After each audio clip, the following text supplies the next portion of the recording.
Hello and welcome to Football Trending, a new/old show from Joe, where each week we'll travel to a football ground around the country and ask you, the people, about the biggest footballing stories. There'll be famous guests, there'll be footballers, there'll be referees, there'll be quizzes, and lots more. But first, let me introduce you to today's guests. Of course, you'll know Ibby on my right. Hi everyone. Famed for FootballJOE's many different shows. And on the left, we have the man himself, Ed Campbell, of Politics Joe fame. That's right, the first famous guest. Yeah, the first really famous guest. And then you'll also see that we've put a camera on our producer, Joel, who you probably don't know unless you saw him on your local Crime Watch. God, I hope they don't know me. So look, let's jump straight into it. Joel, what's coming up first? So Ibby was out at the Emirates this weekend talking to Arsenal and Crystal Palace fans. And the first story we've got coming up is probably the biggest story of the week. It's about Jordan Henderson's permanent move to Ajax after his disastrous stint in Saudi Arabia. Take a look.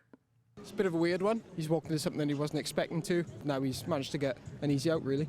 It's interesting. I don't think he will fit in the team pretty well. I mean, the move from to Saudi, I think, is quite controversial. Ajax, they have lacked leadership this season, they lacked quality, and I think he still got it, you know. He's a liar. He's trying to come out of Saudi.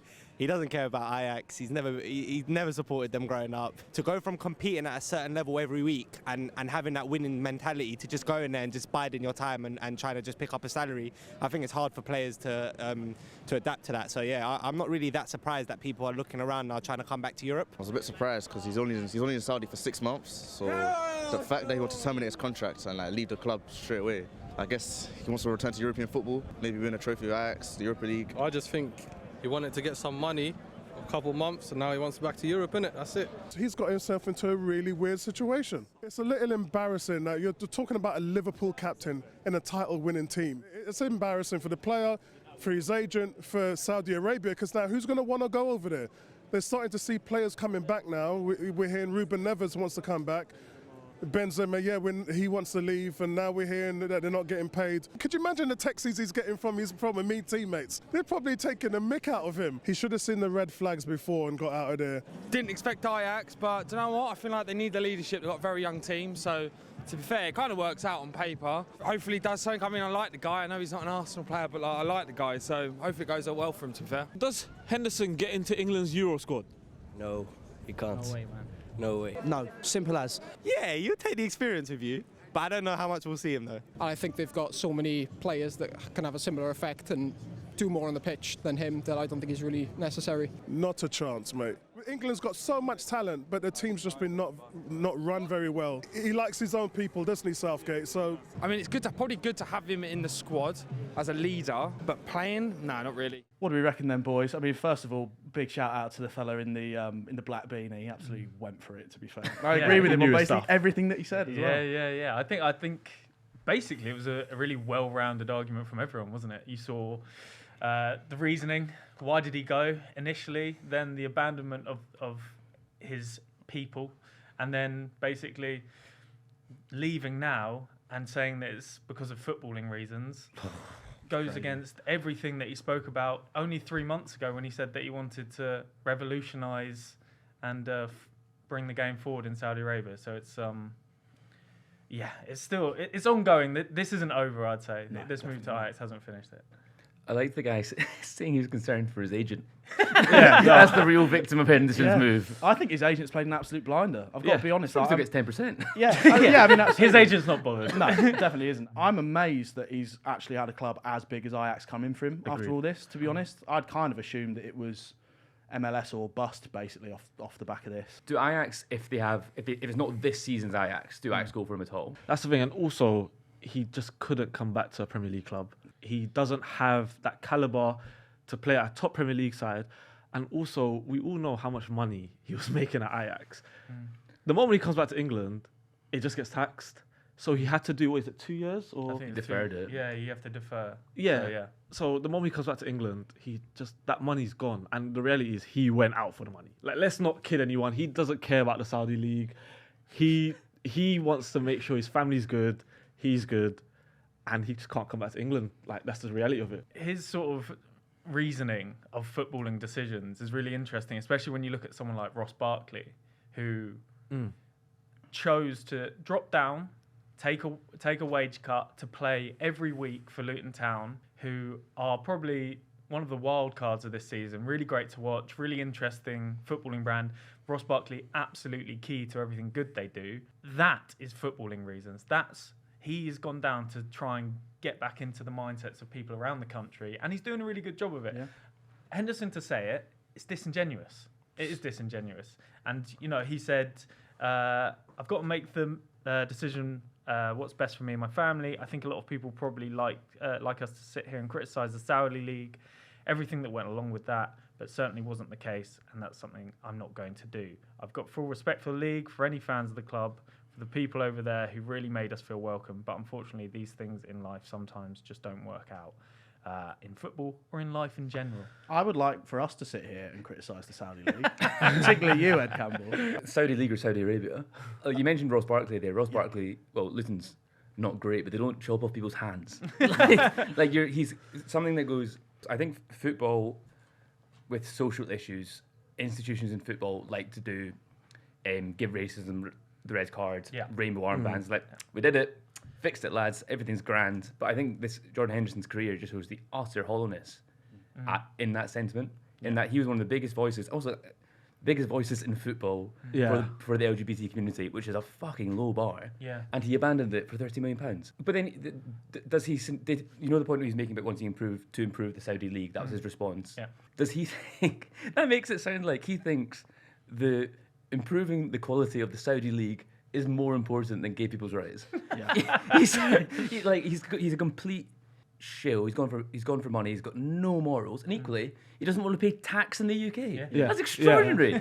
Yeah. We all pay tax, and he's somebody who should be paying tax, and everyone's going like, well, he can't go back to England because he'd have to pay tax. We all pay tax. Yeah. He should want to pay tax. I also think one of the really interesting things is that he doesn't seem to understand people. Like, he claims to understand that he understands why people were annoyed or upset, but I don't think he really understood what it meant to be in the position that he was in. There was a lot of posturing and saying the right thing at the right time, as Ed sort of said, but when it comes down to, being that ally, you cannot abandon it like that. A lot of people have come out and said the same thing, but for him now to move back to Ajax, which, by the way, I think is purely to try and get back into the England team, it makes it seem even more shallow and vacuous than it was before. What he said is like, I wore the armband, I wore the laces. As if that's the extent of your allyship. But it's really insane. I remember during lockdown, he was leading the BLM stuff. He got all the Premier League captains together, and he clearly... That's why it's so shocking to me, is that clearly, as Ed said, at the end of the day, it was money talks. My thing is as humans, money is attractive. So I kind of understand why, for £700,000 a week, I get why some people do it, because we're humans. Like, we always want the next best thing.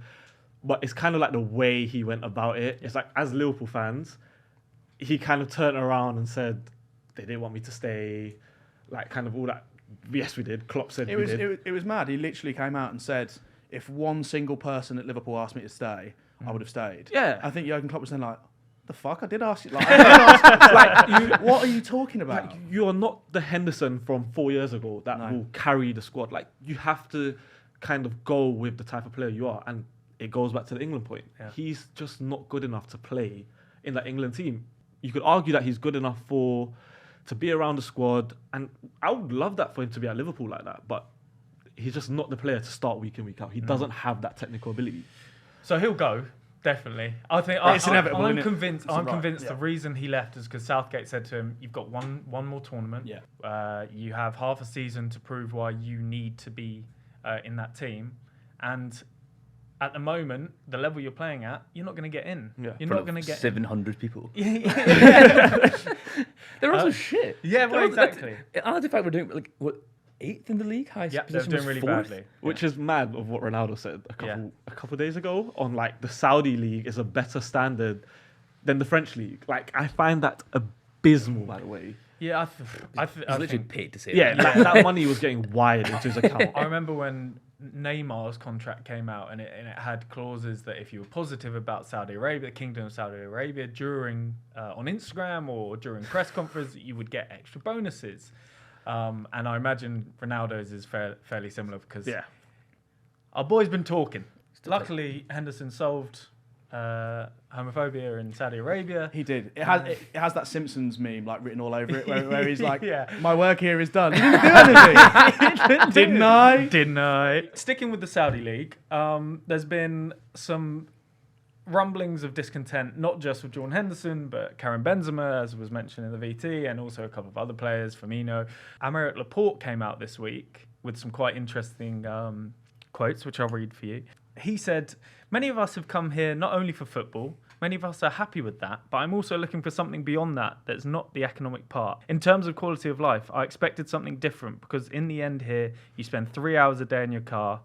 It's quite an interesting point, and one that I think a lot of players probably didn't think when they were getting pitched. Like, can you imagine the deck that was put in front of these players when they were like, "Look at this, and you'll live here, you'll drive 1,000 Lamborghinis at once through Riyadh, we'll move everyone out the way. Our official currency is Lamborghinis. We'll pay you in Lamborghinis." But unfortunately, you're going to sit in traffic and it's a really fair point. You know, lots of people talk about Los Angeles in the same terms. It is defining in the way that you live your life if you're in your car all day. There's no every day. logistics chat. Not onboarding. Yeah. So you have to. You can live in Bahrain. What? Why? Oh, Saudi Arabia's not that great to live in. Yeah, it's like right. No one actually cares. That's actually just the reality. No one cares. Like, how many of us could put our hands up and say we watched a Saudi League game that doesn't have Ronaldo in it? Or at all. Yeah. I'm in the. You've watched one camp. with Ronaldo in it. I've seen a couple of games just because I'm genuinely intrigued, and the speed of the games is their main issue. It's like non-league here. Yeah. Like the ball moves slowly, the midfielders aren't intense because it's fucking hot, and two, you know, you've got some fairly mid-level players, probably below mid. I'm being generous, with some absolutely world-beating players. The two, it just doesn't make for a brilliant showcase, essentially. I think it's a showcase is what it is as well. I'm going to go wider out to Saudi Arabia in general because sorry, listeners, I'm a politics journalist. I'm not sure if that was fully concerned. Yeah, look. Zero ball knowledge, lots of Saudi Arabia knowledge. But Saudi Arabia's mission at the moment is to make people think Saudi Arabia is cool. That is why they're doing the Saudi League. They're doing all the boxing. Well, Jake Paul's fight was in Saudi Arabia. Mental like that. They want you to go on holiday. There's a big tourism drive. And it's to make you think that Saudi Arabia is a good main player in the region, especially because it's traditionally been seen as kind of like a vessel for US interests. And this is Mohammed bin Salman and Saudi Arabian government, royal family, trying to stake a claim on the world stage. And this is just, you're part of it. And part of the thing about Henderson going is so jarring is Henderson going, big LGBT ally, allows the Saudi League to say, allows Saudi Arabia to say, how bad can we be? Answer is really fucking bad. Really bad. I think that's I don't think you can have a conversation about the Saudi Football League without putting in context the sports washing element of it and the human rights atrocities that they will continue to do. One man who does love the Saudi League, though, and Saudi Arabia is Mohammed bin Salman. He bloody loves it. Cristiano Ronaldo. And I think you just mentioned it there, Joel, but he came out this week and said that the Saudi League is now at the level or better than Ligue. And he doesn't care what you think. He said they can say whatever they want. It's just an opinion. I have played here for 1 year, so I know what I am talking about. But I think that right now we're better than the French League. That he's... we spoke about the contract, and there's definitely elements of him trying to protect his own legacy here. But it is quite depressing, I think, watching probably one of the best players of all time come out and try and argue that a league at the level of Saudis is currently better than Ligue 1, which, you know, no one's saying Ligue 1 is a brilliant league, but it's a fairly consistent league with lots of good teams, lots of good players. And to compare it is, again, just disingenuous. You'd never catch Jordan Henderson saying that. You never would. Full of halves sitting there going, you know what? It's better than the Saudi League. Maybe we are the farmers. I'm so interested to see like how a Saudi team would do in Ligue 1. I think they'll get spanked every single week. Like it's mad. Like the standard there is actually just like walking football sometimes. Like the players don't move. The goalkeepers are horrific, by the way. Like the goalkeepers are really, really bad. It's just mad that he came out and said that. Like you could just tell that was all in his contract. And even what was the award that he won? He won 3. So he was at the Globe Awards a couple of nights ago, and he won the Best Middle East Player prize. Come on. He won the Maradona Award for Best Goal Scorer of 2023. And obviously the big one, the fans' favourite player award. Oh, well done, Cristiano. It was always going to be tough. It was always going to be tough. But I'm glad that he scooped the 3. The big 3, as they call it. The triumvirate. You wouldn't want anything else, would you? That was a Twitter poll. Like, can you name a Saudi player, a player who plays in Saudi? I was like, Ronaldo, fan favourite. Yeah. He then also came out and said that he felt like the awards that he wasn't in and didn't win were losing credibility. He said, we have to analyse an entire season. It's not to say that Messi didn't deserve it, or Haaland, or even Mbappe. I simply no longer believe in these awards. He just can't help himself. Yeah. He's got to talk about Messi. Like, I love that. Honestly, I absolutely loved that he chucked Messi's name. But also, I'm just, as a Messi fan, I'm so happy that Messi lives rent-free in his head. Oh, like, he had no... Like, even the fact to mention Mbappe, there's no need. Just take your award and go home. Like, just come off stage, earn your £1 million from saying Saudi's better than Ligue 1, and just call it a day. That goal-scoring award was for, I think, 54 goals in a season, in a year, sorry. Which obviously is the best. But it's the highest number. Yeah, it's the highest number, and no one can dispute that. And again, in case you were going to call out Cristiano Ronaldo on this, he did say, professionals know that it's difficult to score goals, whether in Saudi Arabia or in Italy or Spain or Portugal. A goal is a goal, guys. But not in France, because Ligue 1 is shit. In a way, I feel even more proud to have beaten Haaland, Mbappe and Harry Kane. In a way. In a normal way of pride. In a different way.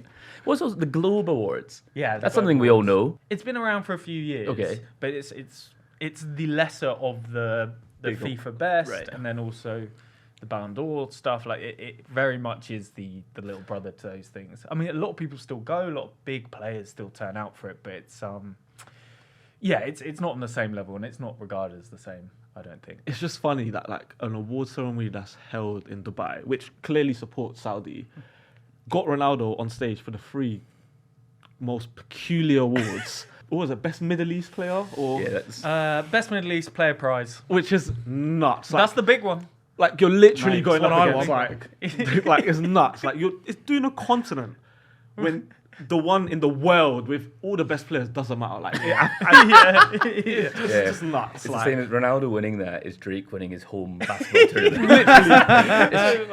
I beat the world. I brought him here and I beat him on my home turf. He employs a basketball coach. Imagine being Drake's basketball coach. Just the ceiling is so low to what you can improve. Nothing but net. Just like missing. Well, look, talking of best teams, best players, best prizes, Joel, we were out on the street, weren't we? Yep, it's Team of the Year time again. EAFC 24 Team of the Year. Have a look at this. There's some good shouts. The Team of the Year for 2023, we'll start with goalkeepers and defenders. It's got to be Raya. It's got to be Edison. Sticking with Raya. Alisson, Liverpool. I think he's been just consistent. Goalkeeper Alisson, he's too good. Alisson also. I'm going with Alisson. Probably Edison. Actually, no, do you know what? I'm going to scratch that Alisson. I'm going to go Alisson. Edison. I'll probably go Alisson. I'd go Alisson, Carl Walker. Right back. Oh, it's such a tough one. I'm going to go with Trent on this one. I think Walker. Frimpong right back. Right back, Trent. Trent, just creative, unbelievable talent going forward. Walker, Saliba.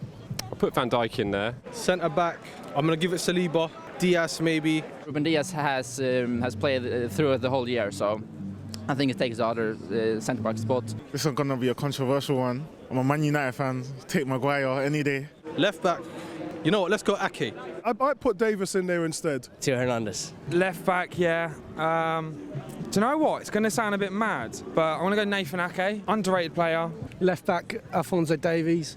Theo Hernandez. City's back line, pretty much. So yeah, starting with goalkeepers and defenders.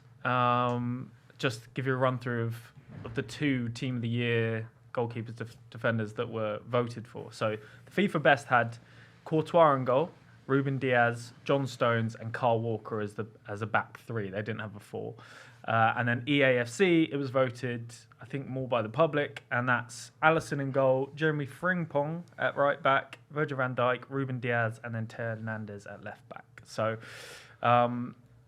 not massively dissimilar apart from all of the Man City players getting in, but that's they won the treble. Like they won the treble. They won the treble. They can have as many as they want. It's not. So yeah, look. Let's start with the goalkeeper. If you guys had to pick a goalkeeper for Team of the Year, who would you pick? Number 1, whoever said Raya, just like the most Arsenal thing in the world. I am so happy that I have this platform now because every week I go and interview these fans and just hear these stupid takes. Hey, and you're going this weekend. You can't piss them off. You can't piss them off. He's very much looking forward to talking to all of you. No, he loves football fans. I love football fans. But yeah, this is my chance to have an opinion. And for me, it has to be Ter Stegen. Ter Stegen? Yeah. I really did not expect you to say that. Ter Stegen, in a Barcelona team that isn't great, has had something like the highest save percentage, which is like 75.8 save, which is mad. Out of every 100 shots, he's saving 75, 76. In a bad side as well, and you're getting shots from professional footballers. That is a big, that's a huge stat. And he's also carried a Barcelona team that, in all honesty, has been shocking. Yeah, they don't protect him particularly well at the moment. Yeah. I mean, I'll be honest. I really expected you to say Alisson, who for me has been the best goalkeeper in world football. He has, but the fact that he hasn't won anything Okay. doesn't help. Ter Stegen's won La Liga Player of the Season, which player of the whole season, not just Barcelona, not just goalkeeper, the whole season. Alisson hasn't really done that, and he's helped that massively, but also he's had Van Dijk, Trent, even though he's not best defensively, he's also had Konate as well. Barca are terrible defensively. They have like one good defender and the rest are just 16-year-olds. I think Barcelona's defense is very good, but they are all over the place at the moment. And they let so many shots on goal. Any disagreement then? It's got to be Alisson for me. I mean, I'm just in your camp. For me, I know it's team of the season. He is the best goalkeeper in the world by a long way, in my opinion. There could be arguments for Courtois. I understand it, particularly in that Real Madrid side that are just going to dominate football, like European football, for the next 10 years or more, probably. But Alisson, for me, his shot-stopping ability, his distribution of the ball is second to none. You know, last season, Liverpool had a terrible season last year. It was really disappointing on all fronts. It would have been a hell of a lot worse if it wasn't for Alisson Becker. Yeah. And exactly the same for this season. To be honest, we're sat here, Liverpool went 5 points clear at the top last night. I don't actually know how we've done that. We have not played our best football. I thought we were very good yesterday. We were good. We were good yesterday. In terms of players keeping it alive for us, Alisson Becker has done that this season. He did it last season. I can't look past Alisson, really. That's 3 for Alisson and 1 Ter Stegen. No mention of Edison, who got brought up a couple of times there in the treble-winning side. Do we think that's harsh? Man City kind of could have anyone in that team. I just feel like, obviously, Ter Stegen's not winning it. Alisson and Ter Stegen both have just kept their team so strongly in competitions. Edison, Man City are the best team in the world. To be fair to the FIFA awards, they gave Ruben Diaz, John Stones and Carl Walker the 3 defensive positions. They put a 3-5-2 or 3-4-3, I think that the formation that they chose. The EAFC one, we have Jeremy Frimpong, Virgil van Dijk, Ruben Diaz, Theo Hernandez. Let's pretend we're playing a back 4 here. Okay. I think it's easier. And start with right back. Who would you say should have had that right back position? For me, it's either Trent or Frimpong. For me, Frimpong has been unbelievable. Like, he's been so good. And if anyone tries to say, he doesn't watch the Bundesliga, I do watch the Bundesliga. He's been so good. Trent, Joe knows how much I love Trent. He will be the best right back to ever go down in history. Like, honestly, he's that good. He'll be the best ever. Yes. Like, honestly, he's that good. Cafu's rolling in his grave. But He's not dead. But he just needs to improve a little bit defensively, or Liverpool just get a better CDM. But I'm going to go with Frimpong this time. Ed, do we feel like Frimpong is a fair choice, or Trent? I would go for James Tavernier. And it makes sense, you know. Huge season. Well, yeah. Should I be blinkered? Yeah, go on. I actually kind of think Scottish football doesn't really get to do this. You know when on, like English football podcast, and it's like the most blinkered Man United fan with the worst takes. Me. You're going to do that, but for all Scottish football. Yeah. I love that. Okay, so Tavernier's been chucked in. Yeah. Joel? I want to say Trent because he is, for me, the generational talent. But Jeremy Frimpong has been unbelievable. He's 23 years old. I've got it down as 18 assists and 11 goals in all competitions in 2023. Unbelievable stats. The system he's playing in is purpose-built for him. He plays nice and high. But he's also a fantastic player. I expect that he'll probably get a move this summer, whether he wants it, obviously a different thing, but I expect that he'll get a move this summer. I'm gonna chuck Kyle Walker back in though. I don't think you can win a treble and be as consistent at the age he is and not be considered for the team of the year. Like that, him and City. I mean, he's been doing it at that level for so long, and then to win the treble and continue this season, I just think he has to win it for me. Yeah, about Walker as well, actually. Here we go. Here we go. I think he's the closest to Tavernier. Tavernier is absolutely gutted, by the way. He's sat at home watching this. Oh, I've been convinced for nothing. Absolutely gutted. Sorry, James, but no, I think he's a better defender, isn't he? That just comes down to that. Centre backs, who are we picking? Diaz and Van Dijk for me. Yeah, same. Yeah. I back that as well. We absolutely fly through them. I don't think there needs to be much discussion. I think John Stones could potentially be in there. I think there's obviously talks around Kim Min-jae has had his name chucked in that ring. He's a brilliant centre-back. William Saliba has been spoken about as a very, very good centre-back who, I mean, he's still very young. He's got so much time to I think he'll have an incredible career. Okay, left back. This was the one that threw up a couple of wild cards on the. Also, can we just say if someone said Harry Maguire? Harry Maguire. Oh yeah, nuts. Guy said that with his chest. I mean, fair play. You are wrong, but fair play. Three good games gets you 2 of the year. Though. Like when you put a camera in front of people, they just get so excited. I'm just saying weird stuff. Left back. There was a couple of shouts for Nathan Ake. There was a couple of shouts for Teo Hernandez. There's a couple of shouts for. I think that Alphonso Davies. Alphonso Davies. Sorry, that's the one I forgot. Honourable mention before I say. Yeah, go on. DeMarco from Inter. Yeah, he's been so good. Brilliant. He's got like 6 goals, 11 assists, and like ridiculous just stats across the board. I don't think he gets it because I think Theo Hernandez has just been unbelievable, and I just feel like there's not enough great left backs anymore. Yeah, we had this discussion in the office the other day. Yeah, and Alphonso Davies.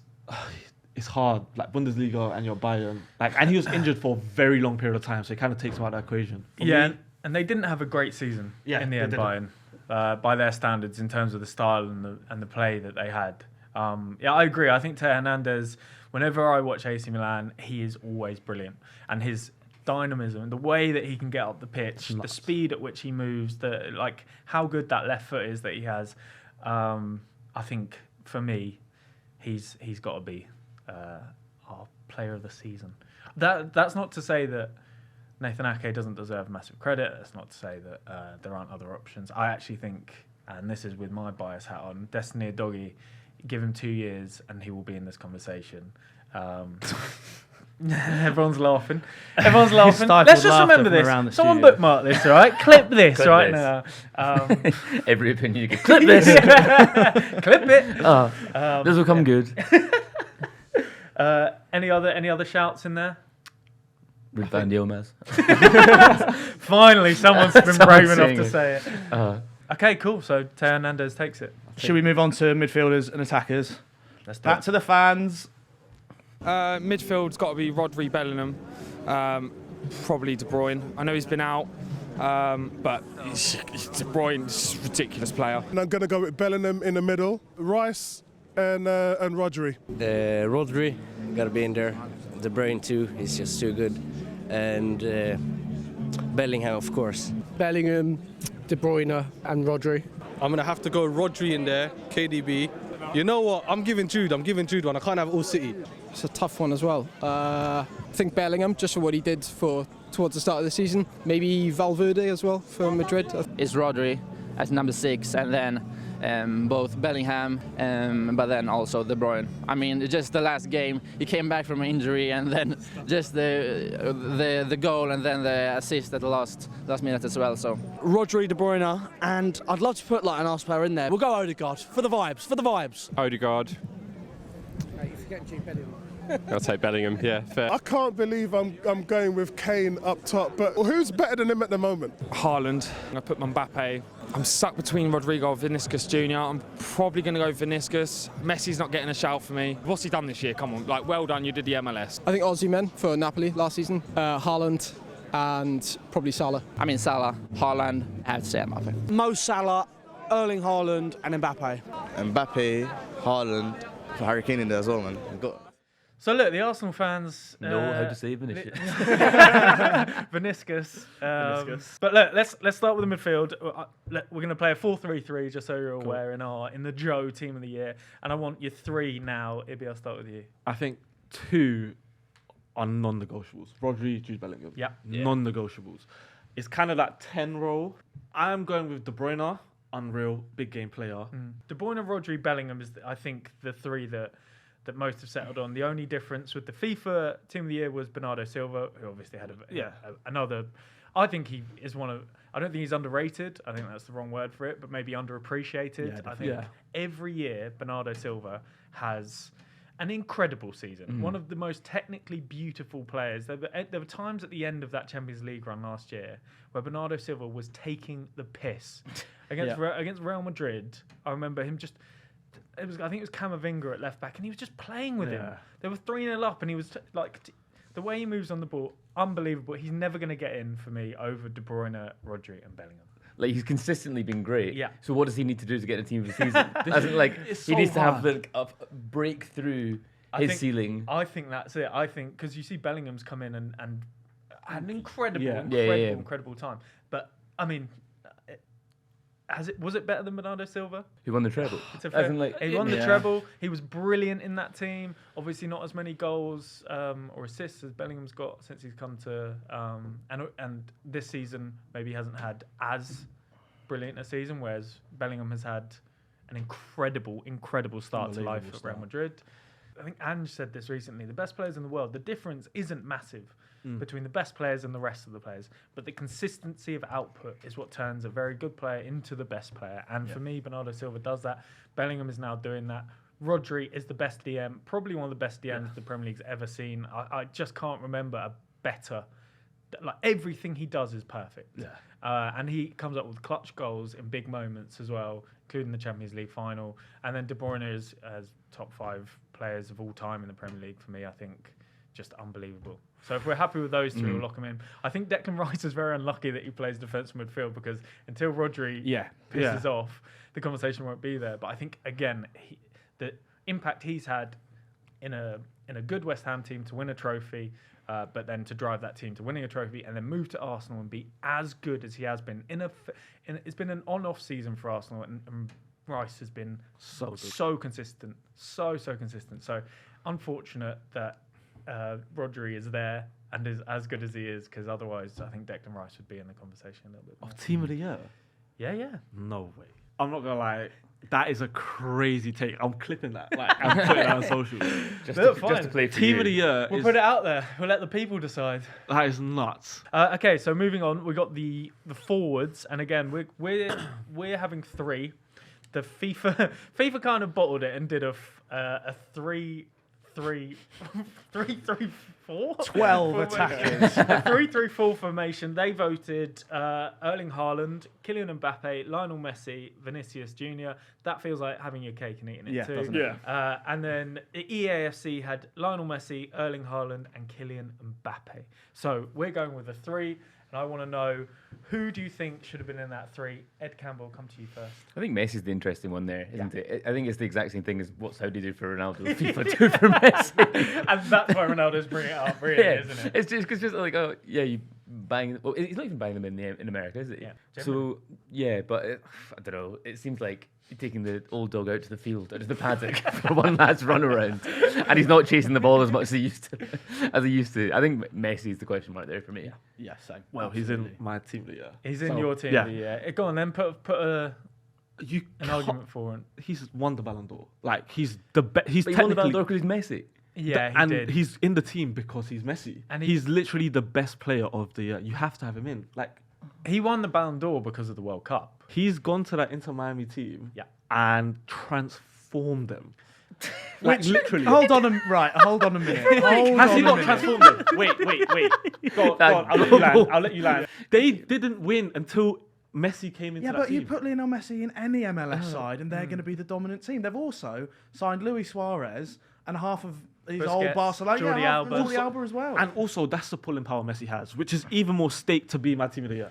It's the pulling power retiring in fucking Miami. That's exactly what it is. That's the pulling power. Live in Miami and hang out with Miami, me. drinking in Miami and just going to the and beach play every basketball day. in Drake's house. That's what it is. That's what it is. Which really, if we're not seeing a Messi versus Ronaldo at Drake's house in the next 5 years, Are we really what's living? the fucking point? Close the MLS down. Yeah. We're fine with Mbappe and Haaland. We can't ignore they are in there. The other choice, you're saying Messi should be in there. I'm saying if we're going on a brilliant season, a brilliant goal scoring year, I think Harry Kane has to be in there. Yeah, you're a Spurs fan. I think Harry Kane has to be in there. I'm not. He's not. I have a feeling Ed's just going whatever. No, Ed, but you are a sheep. He dragged Spurs over the line last season. We were a complete mess in the back end of last season. He still scored 30 goals. He's left, gone to the Bundesliga, and he is absolutely tearing it apart. He's broken most records of goal scoring records at this point of the season, and that's what keeps getting pushed back. Oh no, he does it again. For me, I think what leaving Spurs has allowed the world to do is basically see Harry Kane for what he was. At Tottenham, it was always like, people always wanted to underplay him until he left, right? They didn't want. The joke was it's Spurs. Yeah. They're not going to win. They're not going to win anything. Harry Kane's not going to win anything. He's left. He's gone to Bayern, and I will say the uptake in people saying I never realised how good Harry Kane was is crazy because I think if you'd watch Spurs consistently, which obviously I do. He, for me, was the best striker in the world for 3 years prior to the conversations now. Now, obviously, there's lots of other good strikers. Lewandowski's slightly fallen off. That Barcelona team aren't playing very well. I don't think anyone comes close to him at the moment as a striker, apart from Erling Haaland. But if you ask me about rounded strikers with the best sort of link-up play, build-up play, creativity, and goal-scoring threat, there's no one close to Harry Kane for me. He's gone to Bayern Munich. Mm-hmm. Messi went to Inter Miami. Yeah, okay. A team that was piss poor. But by the way, though, Ibby, Bundesliga, a team where he's scoring goals, but a team where they're nowhere near top. No, they're not. They are way off. Bayer Leverkusen cruising. Okay, fair enough. Yeah, it's still Bayern Munich. Messi is in my team of the year, and I'm actually not having anything else. I'll be so honest. Well, that's the end of that. Okay. If he's not having anything else. The only other person we have to talk about is Salah. It's got to be Mo Salah, isn't it? Oh, I forgot. Yeah, I forgot. Is Mo Salah. Where did you get this guy, You man? said Lionel Messi, so that's locked in. Yeah. I'm a man that sticks by my guns. Harry Kane. Messi. Ed, are you sticking with Harry Kane? Ivan Toney's had a great. Toney. He had a great comeback at the weekend. Joel, any last? I would not have Messi in it, and I would have Mo Salah in it. I think it's between Kane or Salah for me.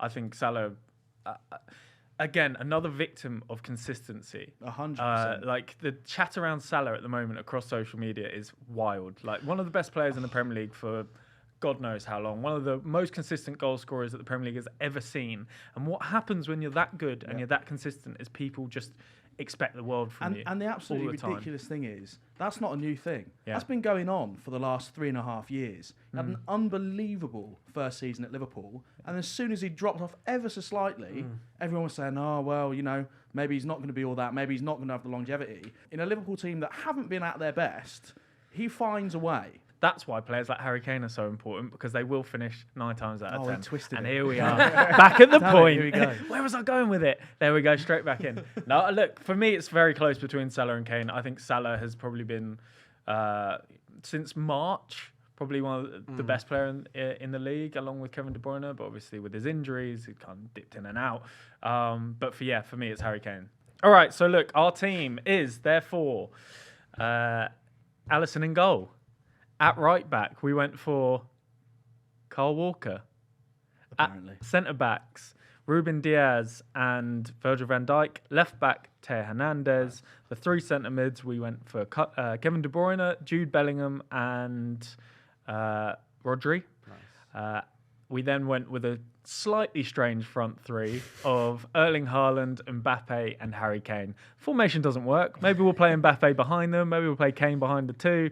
But can you imagine Haaland and Mbappe linking up? Oh my God. Quite disgusting. Oh my Quite gosh. disgusting. But that's our team. We'll get a graphic knocked up. We'll get it out on social, and then you can tell us how wrong we are. And they will. And God, they will. So look, to finish the show, we're going to do a bit of a series that Ibby already does called Rate My Take, where we go out to the public and we ask you folk about your most wild football opinions. They're wild. We then bring them back in here to the studio and we're going to rate them. We're going to rate how good we think your opinions are. How are we going to rate them, I hear you saying? So basically, we have some red and yellow cards. And then if we think your opinion's good, you won't get carded. If we think it's a little bit dodgy, you might get a yellow card. And if we think it's absolute shite, you're going to get a red. Off you pop, son. So, yeah, Joel. He's ready. Yeah. Notes aren't mandatory. That was a pencil. Yeah, there's a pencil as well. I love that you two are shocked by a pencil. Then there's budget on this show. First, Rate My Take.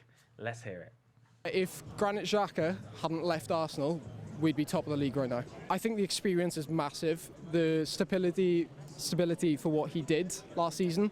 A lot of people have doubted him for a long time. I've always been the person that sort of saw the good things in him. But I think that Arsenal's main problem right now is scoring goals, which he somehow did in abundance last year. The complete control that he brought and the unpredictability as well. I mean, he was sort of just the wild card in our team last season that we don't have right now. We're very linear, very basic. And I think that if he was with us right now, I think we'd have a much more stable structure. You can see what he's done with Leverkusen. I think obviously Alonso is a really great coach, so he's bringing the best out of him. But when Arteta begged him to stay, and then you've got Alonso, who's a brilliant manager with Leverkusen, once somebody like him, I think you can see the difference he makes to a team. And I think he could have been a really big player this year if we still had him. So, big shout there. Ibby straight off, sucking his teeth. Just for the context, Jaca last year for Arsenal, 9 goals and 7 assists in 47 appearances. It's a good return for a holding midfielder, but I honestly think you've got much bigger problems if your team are lacking goals and the first thought that you have is, Jesus Christ, I wish we still had Granit Xhaka. I wish we hadn't got rid of our holding midfielder. If that is your first thought, I can't get on board with it. Ibby? Okay. Going for a yellow card. I don't think it's a crazy opinion. I think there's some truth to it. The goal scoring truth is absolute just a mess. He's never just scoring the issues that Arsenal have, but he does bring control and he does bring that element of calmness, which Arsenal do need. Because whenever Arsenal go 1-0 down, they're so panicky. They're so erratic. And that's why I think Granit Xhaka with Declan Rice would be such a good combination to kind of just relax. Let's set up again and go again. And Arsenal miss that a lot right now. So, yellow card. The only bit of it I want to give a yellow card is that they'd be top. Because I think they are a much better team with Granit Xhaka. Agreed. Now, the conversation about him being a goal scorer, I think is actually quite fair. If you look at his impact last season, he wasn't so much as a holding midfielder. He had freedom to move up the pitch a lot. He got into the area and he was scoring goals. I think they've definitely missed him. I think Havertz was brought in to try and do a similar job. I also think the injury to Timber has completely broken what Arsenal wanted to do this season. And Arteta's very quickly had to try and manoeuvre a new formation and a new system and a new style of playing. And that's why you're seeing this kind of more stunted Arsenal growth this season. I don't think they'd be top because I don't think that's their major issue. But I do think they're a much better team with him, and I do think it's an interesting decision to let him go. Clearly, he was ready to leave. but they're a much better team with him. I think they're weaker without him. So I'm giving him nothing. Giving a warning, perhaps. A warning. Advantage. Play on. Play on. I think he's only guilty of something all football fans are guilty of, as your team isn't doing as well as you'd like them to be, and you're just pining after that one player who got away. If he hadn't left, then we would be top. It's mental. It's a great shout. It is mental. Yeah. But we're all guilty of it. And if Serge Gnabry had let come he back. who cast the first stone. Yeah. Okay, so look, that's fairly good. That's 1 yellow card and a warning from Ed. Okay, so let's move on. We can see Saliba's quality, you know. Every game, as you know, he has Gabriel to his side, but still, what he brings to this team, you know, quality. He's calm, you know, on the ball. He's a top defender. I think one day he will surpass Van Dijk's legacy if he wins the Premier League, and also, I mean, he maybe needs the Champions League also to back it up. But I know we can do that. Absolute horror show, in my opinion. That is ridiculous. Everybody in the studio, including I think the crew, are wincing. Jem is shaking his head. He's an Arsenal fan. He has no idea.